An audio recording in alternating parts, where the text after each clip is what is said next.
My name is Jeffrey Yao. I work at AllianceBernstein, a global investment firm, and I'm the chief data scientist. I'm also a faculty member at UC Berkeley. I'm teaching their data science program. So what we are going to talk about today, treat this as a fairly high-level introduction to two classes of models for time series forecasting. One is vector autoregression models, which has been developed for a long time and used a lot by statisticians for multivariate time series modeling. And then I also want to talk about similar kind of models, but using machine learning. Similar kind of problems, but using machine learning. And then I'll demonstrate how we actually are going to implement that in Python. Like I said, I only have 25 or so minutes to talk about two class of models. So as you can imagine, it's going to be fairly high level. I won't be able to go into a lot of the mathematical details. And then I want to compare their pros and cons, because these days, there is a myth that whenever you use machine learning, you are going to beat everything in terms of the forecast. So I want to see if that's true.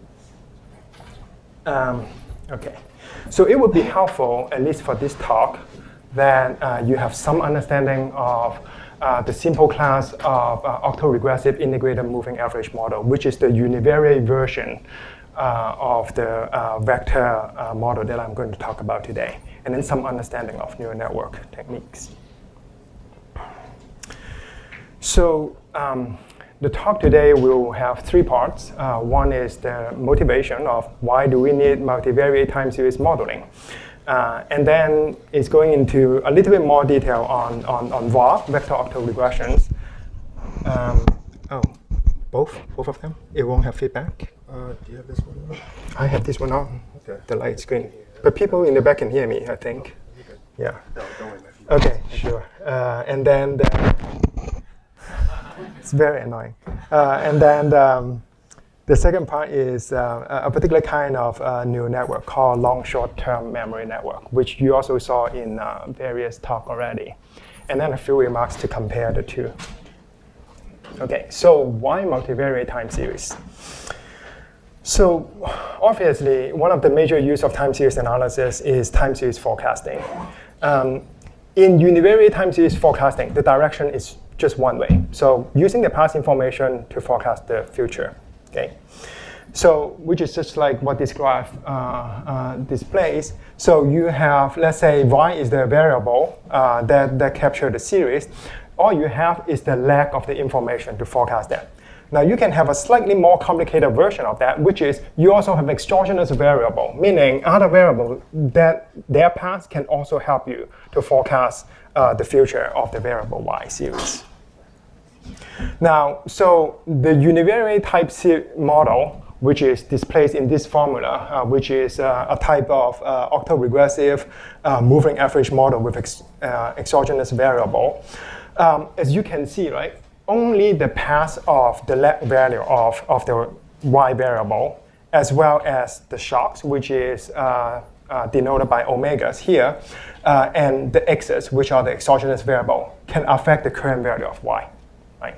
So what it's saying is that if I have multiple series that can interact each other, that y1, for example, can affect y2, and y2 can also affect y1, then the model that I just laid down here will not be able to solve that problem. Okay?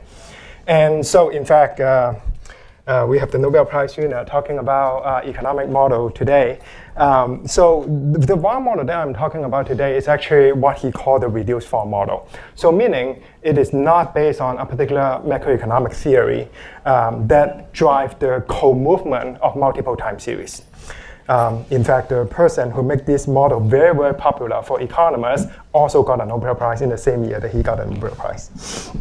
So as you can see here, so have in your mental picture that if you have, let's say, the example that I'm going to give today, let's say you have two series, then each series can affect each other in a feedback loop framework, then this model could be a model to use.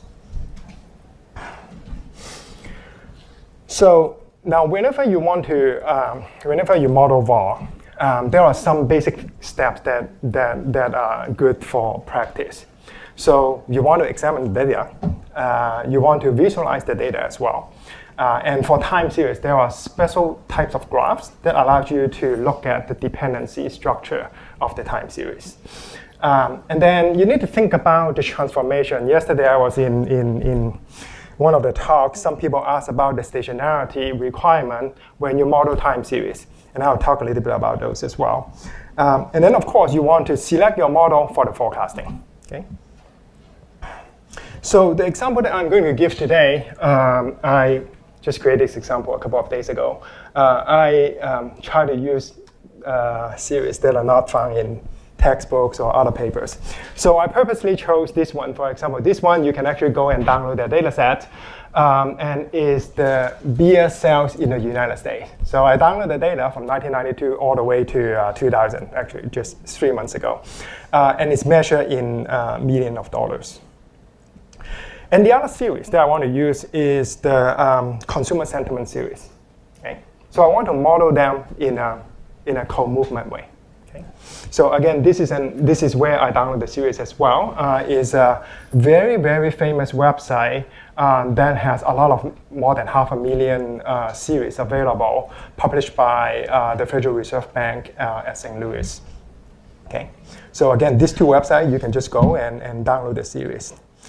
So first thing is we want to visualize the series. Okay, so you just have to. I wrap all of the functions here in one of the functions in order to visualize 4 graphs that I always plot when looking at one particular series. Okay, so it is time series, right? So looking just the histogram will not allow you to capture the time element of the series. So you always want to look at on the top left-hand corner the series itself over time, right? Because it's, for example, if you look only at the histogram, even though you saw a lot of the values between 90 and 100, you don't know whether or not they are clustered with each other, right? As you can see in the graph, you can actually see the sentiment value above 100 level, both in the 90 and getting very, very close to level in the mid-2010s as well. The bottom 2 graphs are the graphs that allow you to look at the dependency structure. They are called autocorrelation graph, autocorrelation function graph, and the other one is partial autocorrelation functions. Each one of the bar in the autocorrelation function captures the series itself and how it is correlated with its own path. So for example, the first bar right there captures the series itself and yt minus 1. The second bar captures the correlation between yt and yt minus 2, etc., etc. Now, this kind of graphs is actually very, very useful for you to identify the order of the ARIMA model, okay? The univariate version of this. I do the same thing for the beer series. So as you can see in the beer series, number 1 is very trendy. It has an upward trend. And then also it has a lot of seasonality, as you can see here, right? So for us to use the VAR model, we actually have to take care of some of these patterns before we can fit it into the VAR model. The seasonality, as you can see, can also capture in the autocorrelation function as well, right? Every 12 months or so, you can see that the correlation is spike up. I won't be able to go into this, but I always encourage people, whenever you even just plotting some graph, underneath a sum estimate of some functions, right? So as I just said, the bottom 2 graphs are the measure of autocorrelation functions and partial autocorrelation functions.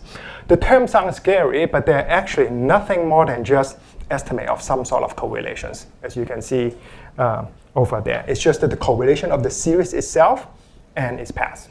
Okay? That's why it's called octo.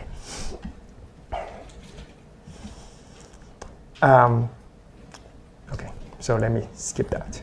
Now, I want to mention a little bit about the notion of stationarity, because for VAR model, you need the stationarity condition to be true in order for this mathematical model to use. So there are 2 notions of stationarity. The notions that we use in practice is the weak notion of stationarity. All it is saying is that the mean, the variance structure, and the correlation structure do not change over time. Okay. Now it's not saying that they're constant. It's not saying that there is no dependency. It's just saying that the mean of the series itself is constant. The variance is constant, and then the correlation only depends on the time lag. So if you have yt and yt minus 1, the correlation will be the same as yt minus 5 and yt minus 6. Okay. Otherwise, you won't have enough information to identify the model. Borrowing some of what Professor Sargent said this morning, you need to put enough structure into the model for you to identify some of the parameters in the model, and this is the dependency structure that we impose on the model in order to apply VAR. Okay. Now, as you can see from before, those two series that we look at, both of them are not stationary. Okay. So in fact, both of them are fairly trendy, and at least one of those also have the seasonality in it. And so just by eyeballing it, at least one of the first try I want to give is to use the log difference transformation. Apply the log and then take the difference. Okay. For the first series. For the second series, I actually need to apply the seasonal differences in order to account for the seasonality. Now, so one of the questions you may have is, well, I apply the difference, and then I apply the log as well. So once I transform the series, later on when you model the series, just remember that you are modeling the transform series. So that when you do forecasting, you actually have to untransform the series before you can actually apply to the forecast in order to get back to the original level of unit of measurements. Okay. So now in Python, it's actually very, very easy. Pandas is actually is purposely designed for time series analysis. So there are many functions within pandas that if you have a data frame, you can already apply to it. So that transformation right here, all you have to say is apply the log and then use the difference function at the end to do the difference. It's very convenient. Okay. Now, once you transform the series, always good to look at the data again, okay? I know that you already look at the data at the beginning, but always look at it after you transform the series to make sure that you understand what's going on, right? Because I use yt minus 12 for the BS series, so I know that at the beginning of the 12 period, I'm not going to have any values because there is no further path for me to difference from, right? So I want to look at it just to make sure that I did the right thing, okay? So that's what I did right there. Okay. And after you transform the series, remember the purpose of the transformation is to make the series stationary, right? So you want to look at the series again, at least visually, to convince yourself that the series is stationary. So that's what I did. I replot the series again. Remember, I write a functions before, so I can apply just to any series that I have. So I reapply to the transform series and plot these functions. And so as you can see, all those correlations sort of disappear. Okay. Some of them is still there, but most of them disappear. Okay. So the non-stationarity is already taken care of. Okay. Now, so after that, of course, in time series analysis, you also have to use the split the sample into training and validation, testing and validation sets.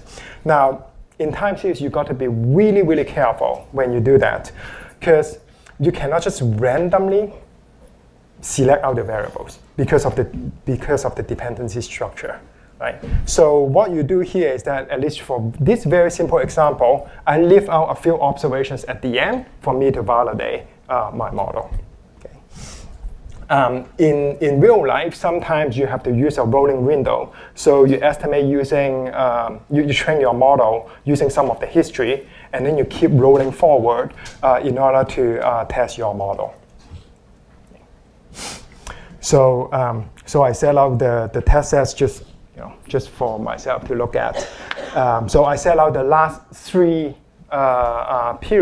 months of the data set. Now, even though this example is fairly artificial, right? I use only the consumer sentiment and BSLs. The tool that I use here is really for the simplicity of illustration. You can easily extend this model to fairly large number. So imagine if you have a company that have many different cells in many different regions, let's say 30 regions in the United States, you can actually apply this model as well. But of course, you have to make sure that the series are stationary. And so this you can imagine, okay, I want to forecast the cell on a monthly basis for the next quarter. Okay? But of course, I can also do it for the next 1 year as well. Okay? But again, for illustration, I only leave out 3 months, and I want to forecast these 3 months. And later on, I'm going to measure the performance of my model against this true value. These are already transformed. That's why the unit is kind of funny, right? Remember, the BSL is supposed to be in millions of dollars. Okay? And then the sentiment is fluctuating between like 60 to 100 or so. So with that, we can develop a VAR model. So again, because we're going to apply some Python functions to estimate these models, especially this kind of model is actually a system of equations. So it's always a good idea to write down exactly what you are trying to estimate. Later on, I'm actually going to estimate a model with more variables. This one is the simplest form possible. I only have 2 equations, and I only have order of 1. So the way to read this is that if you look at the first equation, y1t is a function of its own lab, y1t minus 1, and also a function of y2t minus 1. In the second equations, only the left-hand side variable is different, right? Which is y2t. That is affected by the same 2 variables, right? So if you only look at phi11, that measures the dependency of the y1 series and its own path. If you look at phi22 in the second equations, that measure how the y2t minus 1 affect the original series. The other 2 coefficients, y12 and then phi12 and then phi21, that measure how the other series paths affect, for example, the Beer series or the sentiment series. Okay? That's how this kind of system of equations allow you to capture the dynamics between the 2 series. So in many cases, it can help improve the prediction accuracy. Now, of course, because you have a system of equations, you also have to specify, or at least mathematically in the back, the variance-covariance structure of the series itself. Okay. Again, stationary requirement, I mentioned it before. This kind of model requires the series to be stationary. If the series are not stationary, at least in this simple case, you have to transform the individual series to make it stationary so that you can fit it into the model.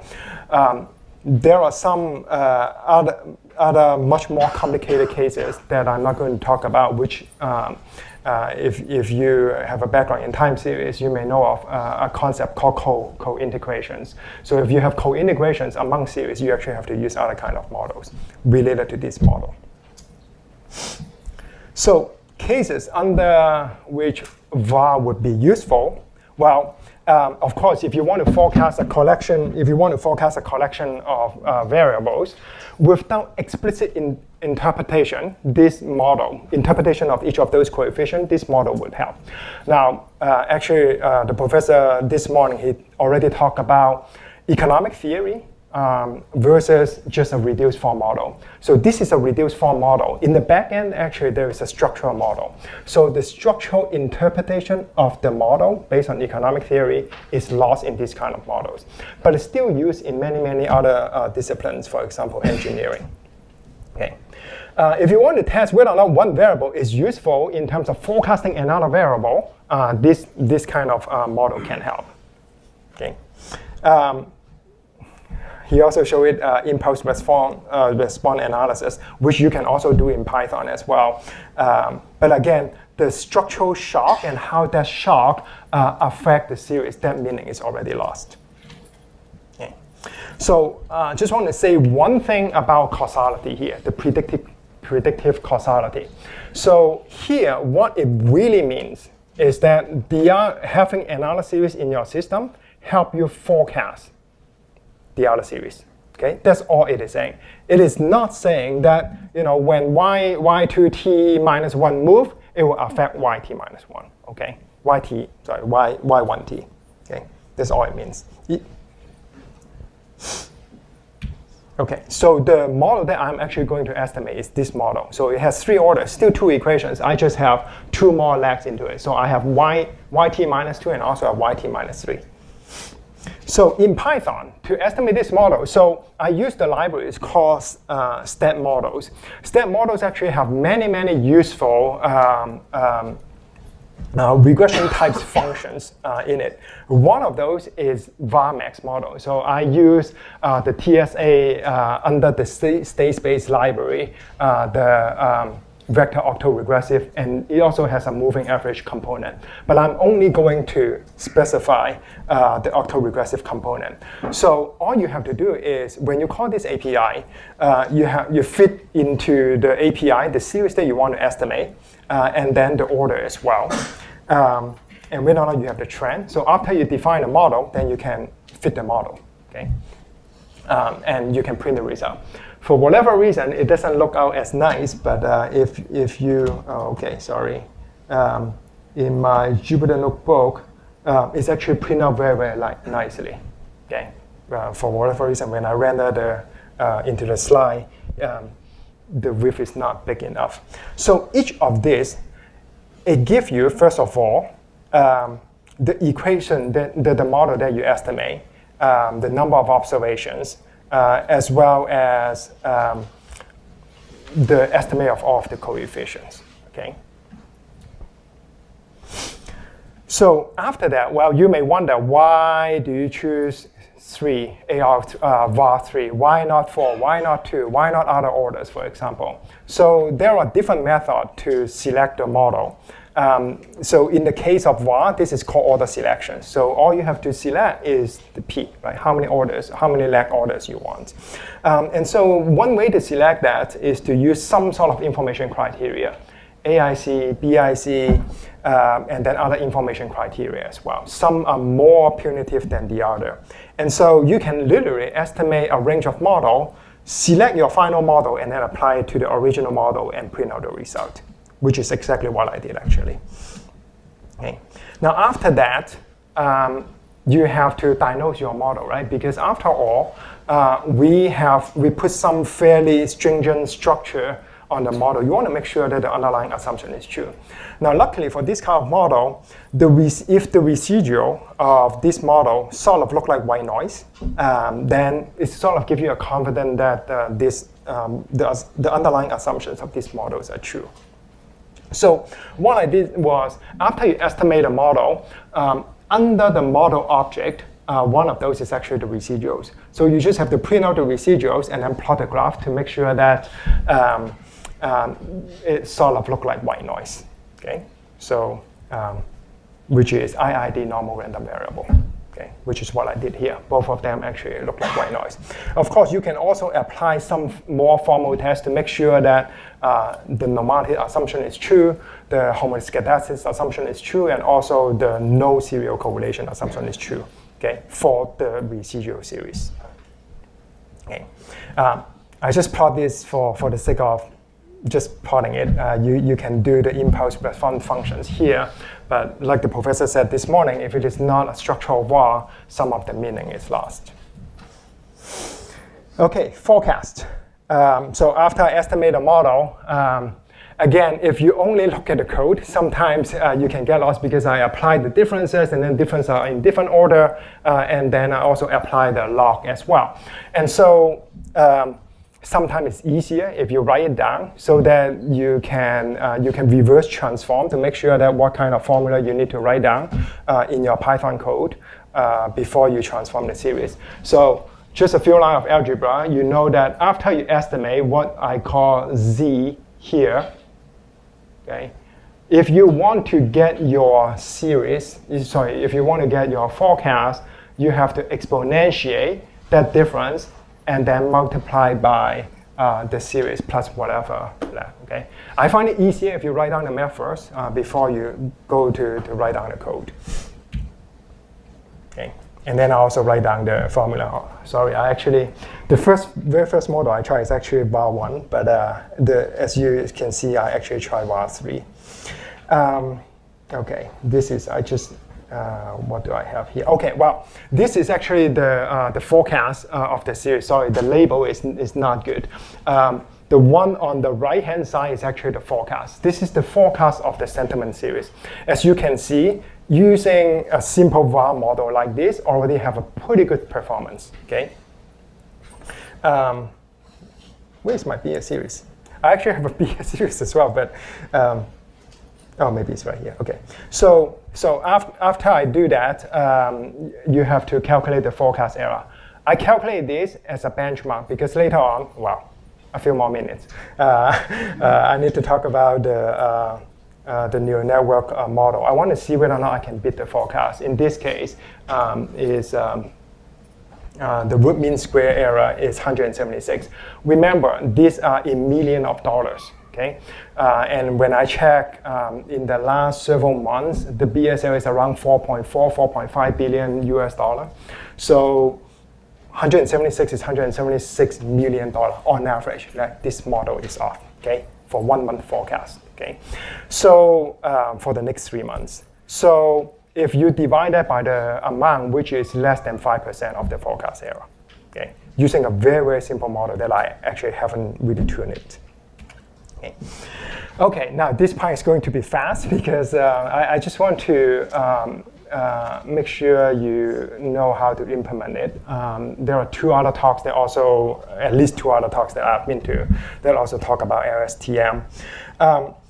Just really quick, the reason I use LSTM rather than a typical neural network is that a typical neural network, the feed-forward type neural network, doesn't preserve memory. Okay, these are time series data. You want the past information to be preserved when you train your model. So that gets to recurrent neural network. Okay, but why do I not use? So the following slide, I'm just going to skip over it because all of the details. So why do I use LSTM rather than a typical recurrent neural network? Well, the reason being, a typical recurrent neural network actually has a very hard time learning long-time dependency. Okay? So if the information that are from very, very remote past, the typical RNN cannot learn it because of a lot of those multiplications of the weights that's going on. So you need LSTM in order to apply a concept called gate in order to allow or control information that flows through from the past to the current. Okay, that's the only reasons why I use LSTM. There are different implementation of this. So in general, these are the steps that I would follow through for LSTM.